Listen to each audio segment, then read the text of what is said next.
지금 우리는 코로나19 때문에 많이 어렵고 힘든 시기를 지나고 있습니다.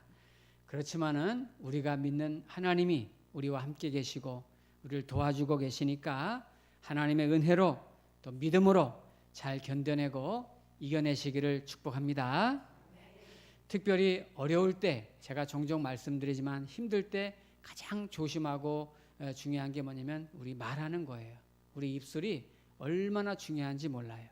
그래서 이럴 때는 내가 말하는 것도 생각해서 또 생각해서 또 생각해서 말하고 또 듣는 것도 잘 가려서 들어야지 그 말로 인해서 내가 살기도 하고 죽기도 하는 것입니다. 우리 성도님들은 하나님을 믿기 때문에 절대 점집에 가서 점을 보지 않겠지만은 어떤 분이 이제 점집에 갔어요. 갔더니 이제 점집에서 이렇게 말하는 거죠. 이 시성을 가진 사람은 절대 만나지 마세요. 또는 이응자가 들어간 대학에는 원서 넣으면 떨어집니다. 올해는 사고 날 염려가 많으니까 절대 여행을 떠나면 안 됩니다. 그리고 동쪽으로는 절대 이사하지 마세요. 매우 위험합니다. 이런 말을 만약에 듣게 되었다면 우리가 그런 말 듣고 나오면서 에이 뭐 그까짓 게 뭐 그걸 누가 믿어 하면서도 마음으로는 동쪽으로 가지 말라고 했는데 내가 이번에 이사하는 집이 동쪽이에요. 그러면 마음 편하게 이사할 수 있을까요? 그리고 내가 이번에 들어가고 싶은 대학, 점수에 잘 맞는 대학이 이응자 들어간 대학이에요. 그래서 거기다 꼭 넣고 싶은데 거기 넣으면 떨어진다는 말을 들었어요, 내가. 그럼 내가 마음 편하게 거기다 원서를 넣을 수 있을까요? 그리고 올해는 사고 날 위험이 있기 때문에 절대 여행 가지 말라고 했는데 올해 개를 타가지고 지금 여행 계획을 다 세워놓고 있단 말이에요. 그럼 여행 떠나는 그분이 마음 편안하게 즐겁게 다녀올 수 있을까요? 아마도 쉽지 않을 겁니다. 그러면 그런 말을 듣고서 내가 정말 그래 조심해야지, 이번에는 그렇게 안 하는 게 좋겠어, 주의해야지, 이렇게 내가 조심하게 된다면 그거는 점집에서 점을 봐준 그 사람이 신기가 있고 능력 있고 실력이 있어서가 아니라 그 사람이 했던 그 말 때문에 그 말이 나를 매이고 나를 지배하고 내가 그거 신경 쓰고 있기 때문에 그런 거거든요. 오래전에 어떤 자매에게 있었던 일입니다. 실제로 자기가 사귀고 있고 너무 좋아해요. 너무 사랑해서 결혼하고 싶은 좋은 남자가 있습니다. 그래서 결혼하려고 준비를 막 하고 있는데 엄마가 야 그래도 우리 사주 한번 보자. 뭐 어때 사주 한번 보는 게. 그래서 별 생각 없이 사주를 봤어요. 그런데 사주 보고 온 엄마가 그러는 거예요. 야 그 남자랑 결혼하면 그 남자가 일찍 죽는다더라. 그 남자가 일찍 죽게 된대. 그거 너 다시 생각해봐. 이 자매가 그 이야기를 들으니까 갑자기 근심에 매이기 시작한 거예요. 그 말 한마디가 점집에서 엄마에게, 엄마가 또 나에게 준 그 말 한마디가 이 자매를 사로잡은 거예요. 날마다 걱정합니다. 염려합니다. 어떻게 해야 되나 웁니다. 지쳐서 상담하러 온 거예요. 그 자매는 결국 이렇게 말했습니다. 내가 그 남자를 너무 사랑하는데 결혼하면 일찍 그 남자가 죽는다는데 그 남자를 위해서 자기가 헤어져 줘야 되겠다는 거예요. 그 남자를 살리기 위해서 내가 사랑하지만 결혼을 하지 않기로 했다는 거예요. 참 딱한 일 아닙니까? 참 사주 한번 보고 나서 사주 본 그 사람의 말 한마디가 내가 그토록 사랑했던 그 사람과 헤어져야 되고 갈라져야 된다는 거, 참 저는 그렇게 행동하는 모습에 너무 놀랐습니다. 그 자매는 교회를 열심히 다니는 청년인데요, 사주의 위력 앞에 어쩔 줄 몰라서 무너지고 흔들리는 모습을 보았습니다. 너무 안타까워요. 그게 뭐라고? 그 말 한마디가 뭐라고? 그거 정말 아무것도 아닌 건데. 그러나 여러분, 우리가 평소에 사용하는 그 말에는 이렇게 엄청난 힘이 있는 거예요. 그 말을 안 들었으면 괜찮은데 들은 이상 그 말이 나를 그렇게 사로잡는 거예요. 인간의 말이라는 것은 단순히 소리가 아닙니다. 파장이나 진동이 아닙니다. 인간의 말은 생명을 살리기도 하고 생명을 죽이기도 하고, 저와 여러분들이 경험했잖아요. 누군가의 들은 말 한마디 때문에 몇 날 며칠을 울면서 통곡하면서 나를 길을 죽여놔서 아무것도 하지 못할 때가 있었고, 또 누군가의 말 한마디는 나를 인생을 새롭게 만들고 힘있게 하고 살아갈 용기를 줄 때가 있었잖아요. 특히 우리의 말 한마디는요, 창조하는 능력도 있다는 거예요. 예를 들어서 남자하고 여자하고 만나는 중에 말하는 거예요. 사랑해요. 이 말 한마디를 들으면 그 말 한마디가 내 안에 천국을 만들어내지만, 만약에 나 더 이상 너 사랑하지 않아, 그만 헤어져, 가봐, 이런다면 그 말 한마디는 나에게 지옥을 만들어낼 거예요. 말이 한번 나오면 그 말 한마디는 끊임없이 뭔가를 만들어내고 창조해내고 살리고 죽이고 그런단 말이죠. 그렇다면 우리 인간의 이 말의 힘이, 말의 능력이 어디에서 그렇게 나와가지고 그렇게 사람들을 지배하고 내 인생을 흔들어 놓을까요? 우리 인간은 원래 하나님의 형상으로 지음을 받았단 말이에요. 하나님의 형상으로 창조된 우리 인간은 하나님의 영적인 모습을 그대로 우리 안에 들어와서 닮았다는 거거든요. 원래 말의 힘은 우리 인간의 능력에는 없는 건데요, 하나님의 속성에 이 말의 능력이 있는 거잖아요. 창세기 1장을 우리가 보면 하나님께서 천지 만물을 창조하실 때에 하나님이 이르시되, 하나님이 말씀하시기를 하나님이 이르시되 빛이 있으라 하시니 빛이 있었고, 즉 하나님이 이르시되 그대로 되니라. 하나님이 이르시되 그대로 되니라. 그대로 되니라. 하나님께서 세상 만물을 말씀 한마디로 이렇게 창조하셨는데요, 분명히 이 말씀을 한마디 하시면 그게 실제가 되고 그대로 되니라. 하나님 말씀은 그 자체가 창조의 힘이 있고 능력이 있는 거예요. 그런데 그 하나님의 형상을 그대로 닮아서 만들어진 존재가 우리 인간이기 때문에 저와 여러분들 이 인간의 말 한마디 한마디는 전하는 자나 듣는 자에게 그것이 얼마나 창조적으로 능력 있고 힘 있는지 몰라요. 미국의 필라델피아에 토마스 제퍼슨 의과대학이 있는데요, 여기에는 세계 최고의 신경과학자인 앤드류 뉴버그라는 박사님이 있어요. 앤드류 뉴버그 박사님의 책은 번역이 우리나라도 많이 되어 있죠. 이분이 펑셔널 MRI라는 그런 실험을 통해서 우리 사람이 말을 하고 들을 때에 뇌가 어떻게 반응하는가를 실시간으로 모니터링을 한 거예요.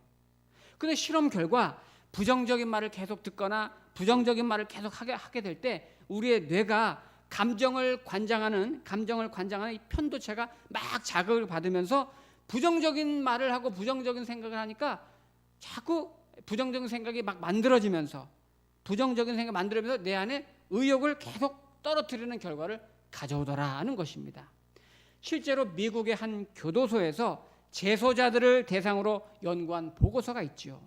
다양한 범죄를 저지른 이 재소자들이 전부 그 생활들, 성장 환경을 추적 조사한 거예요. 그들이 가난한 환경에서 자랐다든지 뭐 잘 사는 환경에 자랐다든지 주변 학습 환경은 어땠다든지 도대체 이 재소자로 범죄를 저지러 들어온 이유가 뭘까? 그런데 가장 크고 높은 것이 그들의 언어였다는 거예요. 언어. 재소자들의 공통점이 어릴 때부터 가장 많이 들었던 말이 뭐냐? 욕! 그리고 아주 부정적인 말을 많이 들어온 거예요. 너 같은 게 뭘 한다고 그래? 네가 잘하는 게 뭐 있어? 참 한심한 놈 같으니라고. 내 마음에 드는 게 뭐가 있냐? 나가서 죽어라. 너 때문에 지겹다.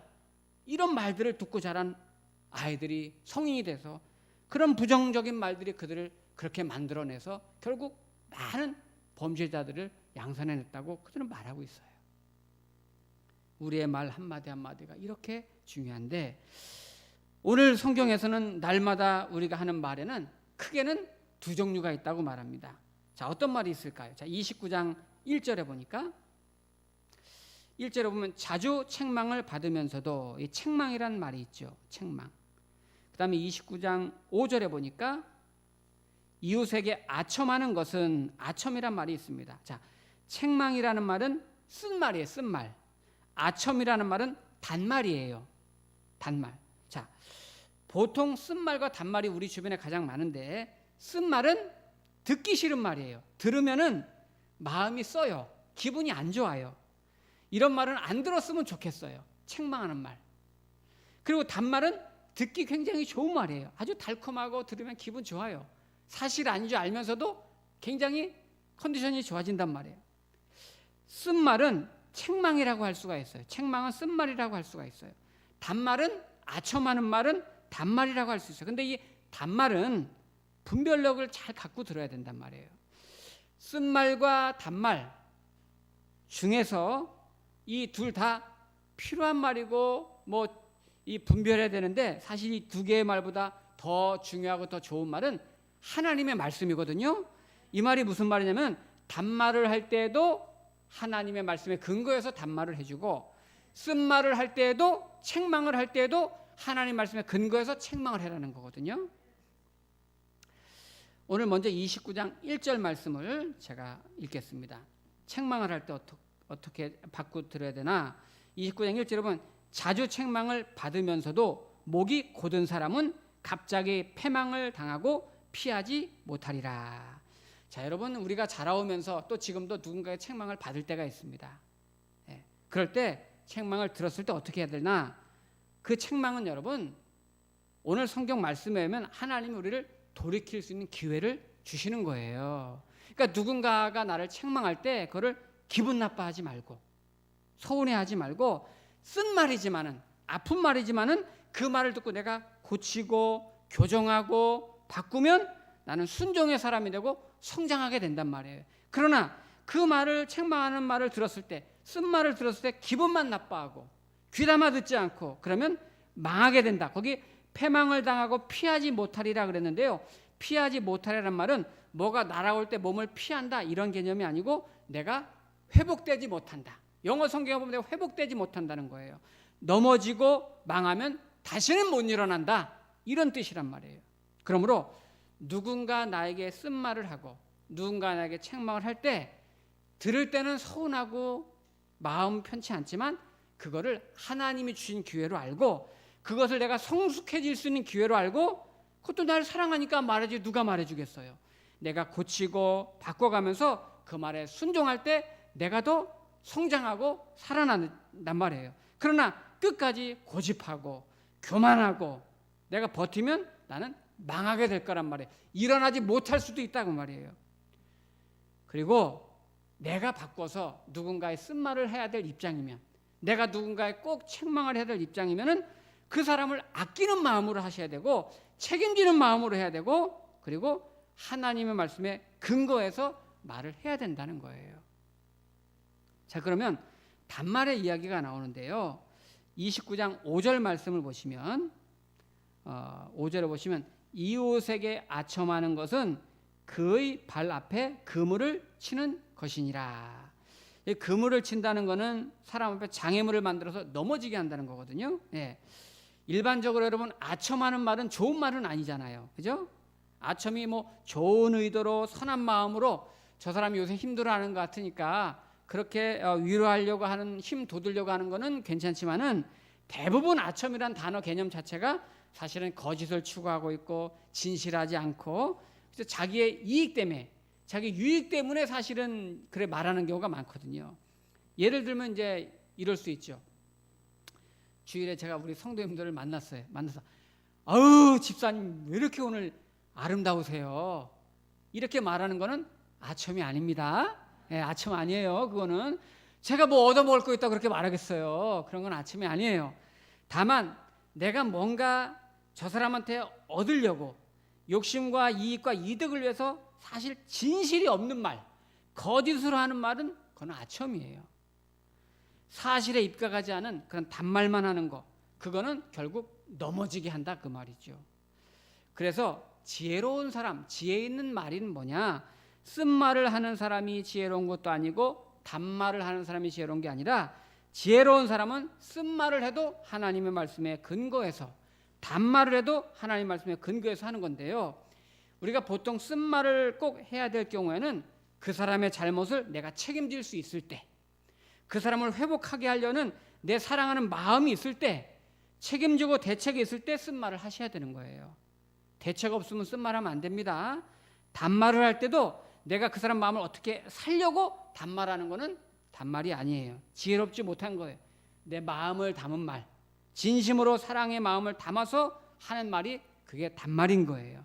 그럼 이런 단말과 쓴말도 하나님 말씀에 근거해서 해야 되는데 구체적으로 어떻게 해야 될 건가? 에베소서 4장 29절에 보면 무릇 더러운 말은 너희 입 밖에도 내지 말고 오직 덕을 세우는데 소용되는 대로 선한 말을 해라. 데살로니가서 5장 11절에서도 그러므로 피차 권면하되 서로 덕을 세우기를 하는 것 같이 하라. 즉 말을 할 때 기본 원칙이 덕을 세우는 거에 있습니다. 지혜로운 말의 원칙은 덕을 세우는 거예요. 우리가 이제 언어라고 하는 거, 말이라고 하는 거는 의사소통의 기본 도구잖아요. 그런데 엄밀히 말해서 의사소통은 꼭 말이 아니더라도 될 수는 있는 거예요. 외국에 나가서도 외국어가 좀 부족해도 뭐 눈빛으로 또 손으로 발로 언어는 소통이 가능합니다. 그래서 언어라는 것은 그냥 의사소통의 기능이 물론 당연히 있지만 그거보다 더 중요한 기능은 저와 여러분들이 그리스도인들의 언어의 기능은 의사소통을 넘어서 덕을 세우는 기능이 있는 것을 기억하시기 바랍니다. 이런 분들 가끔 계시죠, 여러분 주변에. 난 뒤끝이 없어. 나 뒤끝 없어. 여러분 이 말은 사실은 좋은 말이에요. 솔직하다는 거잖아요. 정직하게 말하는 거예요. 난 거짓말 안 해. 나 뒤끝이 없어. 좋은 모습일 수 있습니다. 그런데 때로는 너무 솔직해가지고 그 말 때문에 상대방이 아프고 힘들고 넘어질 수 있다는 것을 기억하는 사람이 지혜 있는 거예요.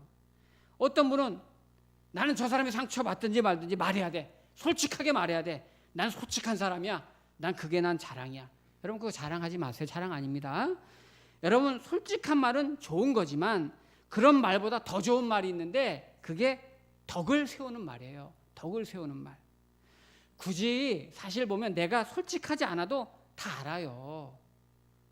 다 알고 있어요. 나도 알고 그분도 알아요. 내가 솔직하게 말 안 해도 그분이 이미 알고 있어요. 근데 굳이 그거를 내가 솔직하게 다 덕을 세우는 말이 더 중요한 거예요. 그리스도는 덕을 세움으로써 그런 말을 함으로써 하나님 나라를 보여주는 사람이 돼야 되는 거예요. 예를 들어서 지금 죽어가고 있는 환자가 있어요. 이제 얼마 못 산대요. 솔직하게 말해야 돼. 가서 저 당신 이번 주 못 넘기고 죽는답니다. 그렇게 솔직하게 말하실 거예요, 여러분? 그렇게 솔직하게 해서 말하실 수 없잖아요. 금방 돌아가신다고 금방 돌아가신대요. 이렇게 말할 수 없어요.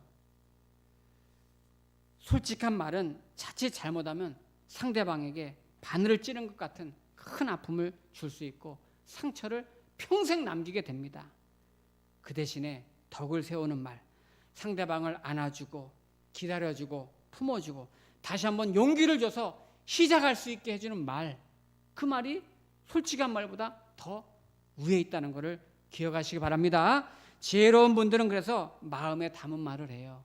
사랑의 언어를 말해요. 사람을 살리는 말을 하고 희망을 주는 덕스러운 말을 하는 거예요.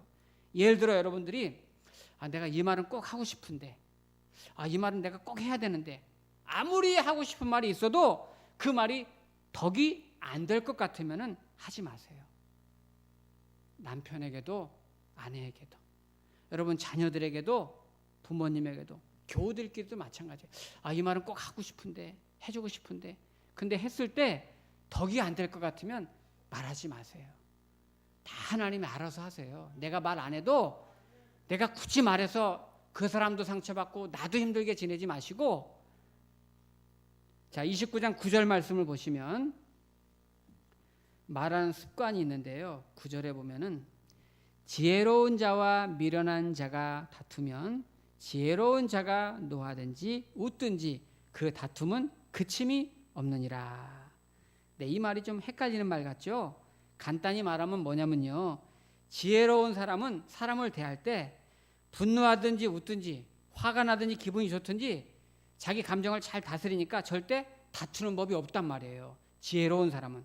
근데 미련한 사람은 좋은 일 안 좋은 일 감정이 좋고 나쁨에 따라서 늘 다툰다 그 말이에요.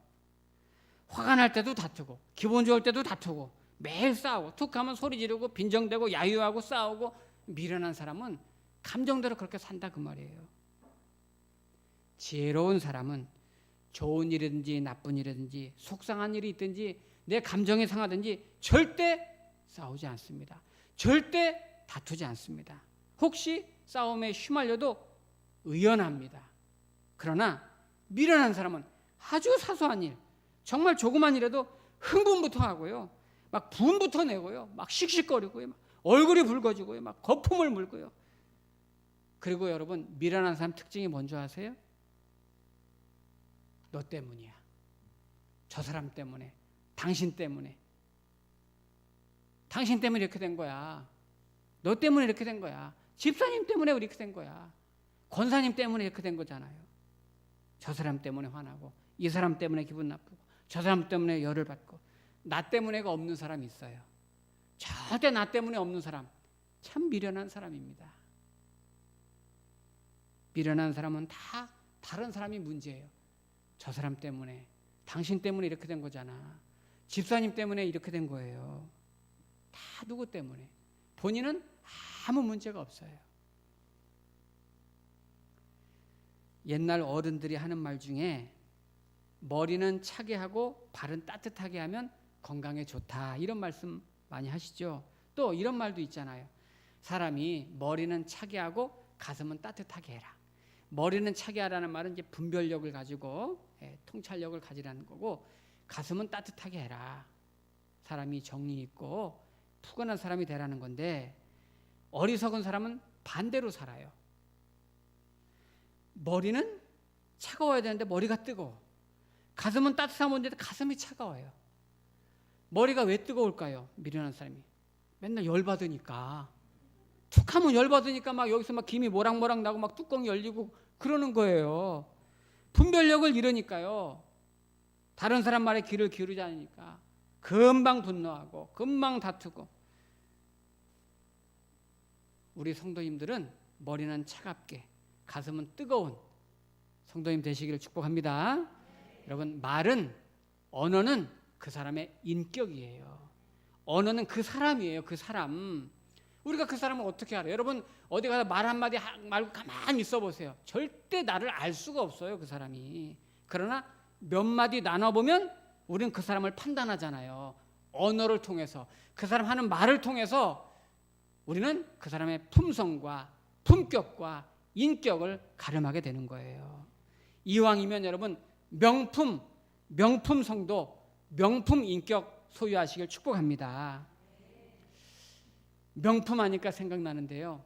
예전에 시장에서 큰 가방집 하는, 가방 파는 그 집사님이 계셨어요. 그 집사님 집에 신방을 갔었는데 그 집사님이 그래, 목사님, 명품 가방, 짝퉁 가방 구별하는 법 아세요? 그러는 거예요. 그래서 그거야. 명품 가방, 짝퉁 가방 겉으로는 똑같아도 명품 가방 딱 열어보면은 그 꼼꼼하게 그 바느질 한 거며 그 재질이 틀리지 않겠습니까? 그 짝퉁이야 뭐 겉으로는 완전히 똑같아도 열어보면은 뭐 구석구석 뭐 바느질이나 손질이 잘 안 돼 있을 거고 재질도 뭐 안에 들어보면 안 좋겠죠. 그랬는데 그 집사님, 목사님, 틀렸습니다. 명품 가방, 짝퉁 가방 구별하는 방법은 비 오는 날 보면 알아요. 비 오는 날 짝퉁 가방 들어가는 사람은요, 가방을 들고 머리에 쑤고 가요. 근데요, 비 오는 날 명품 가방 들고 가는 사람은요, 가슴에 품고서 막 달려가요.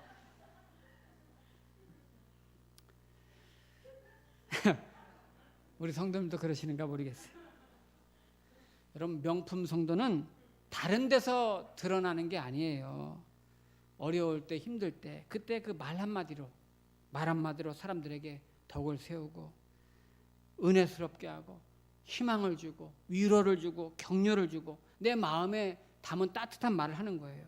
특히 이 요즘 우리나라 이 시대에 가장 필요한 말이 뭘까요? 화해와 화목의 말이거든요.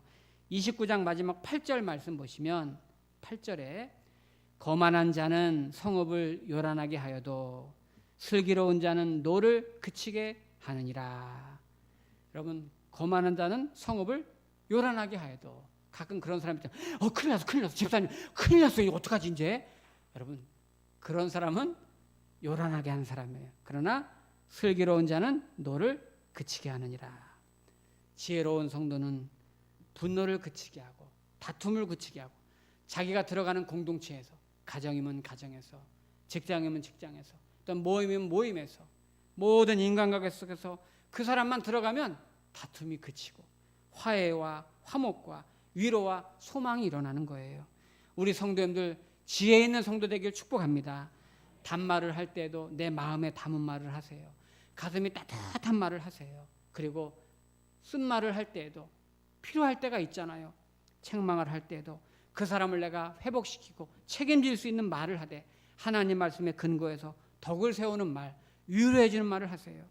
저도 오늘 설교를 준비하면서 나도 참 말을 조심해야 되겠구나 하면서 저도 많이 깨달았는데요. 우리 성도님들 가는 곳마다 다툼을 그치고 갈등을 그치게 하고 화해하는 말, 화목하게 하는 말, 덕을 세우는 말, 사람을 살리고 희망을 주는 말, 유익을 주는 말을 통해서 정말 이 어려운 때를 믿음으로 잘 이겨내기를 축원합니다.